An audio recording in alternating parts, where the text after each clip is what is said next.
Bismillahirrahmanirrahim. Assalamualaikum warahmatullahi wabarakatuh. Let me introduce myself. My name is Najwa Firdausyah.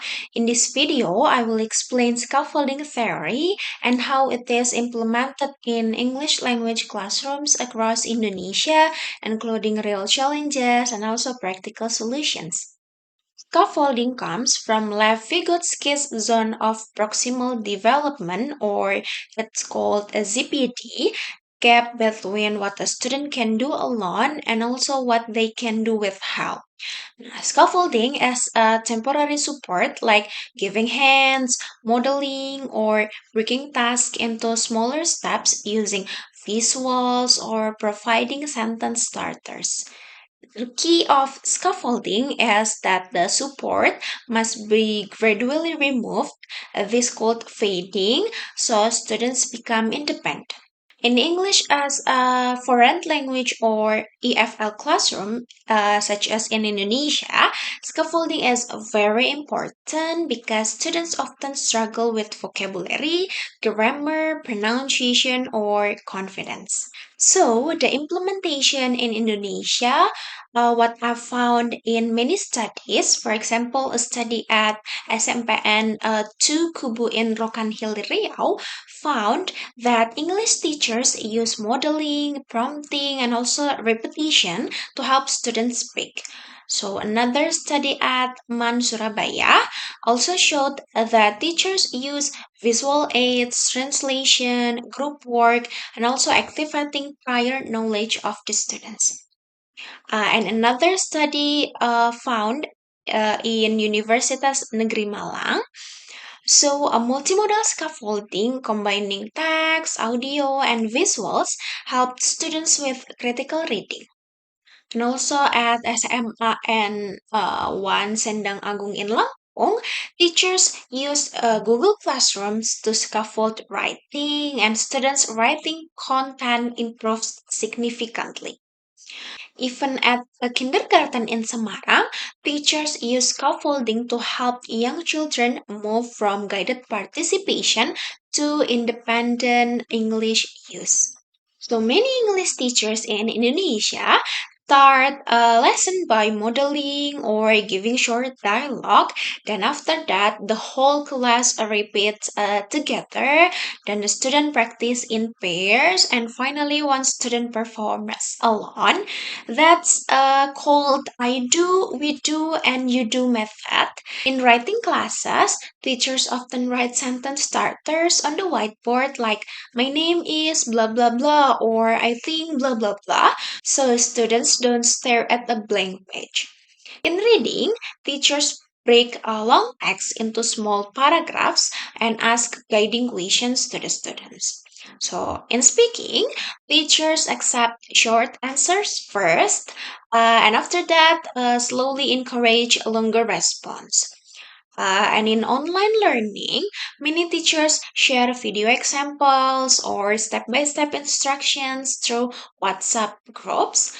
However, there are several challenges when implementing scaffolding in Indonesian EFL classrooms. First, of course, the large class size.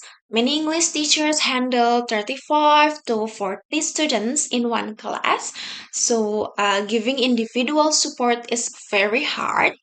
So the second is exam pressure.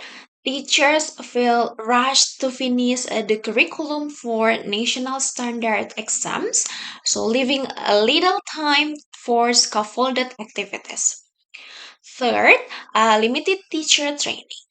Many teachers don't know how to do scaffolding step by step. They might give too much help or too little help to the students. Fourth, student passivity.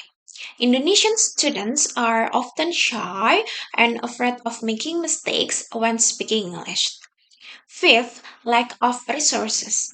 In remote areas, schools may not have projectors, internet, or even enough English books. Six, language diversity. In regions like Papua or East Nusa Tenggara, students speak local languages at home, so English and even Indonesia become a barrier. So, how to overcome these challenges?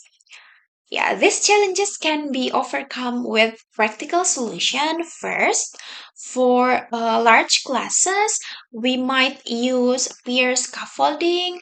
This can train stronger students to help weaker ones. Methods like think, pair, and share or expert groups can work well.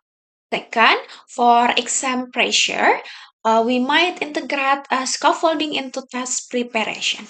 Model how to break down exam questions step by step and use scaffolding to teach test taking strategies.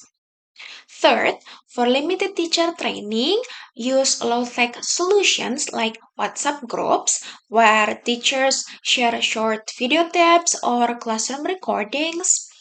School can also organize peer observation. One teacher watches another and gives feedback. Fourth, for student passivity, we might create a safe environment. Use simple sentence starters on the wall.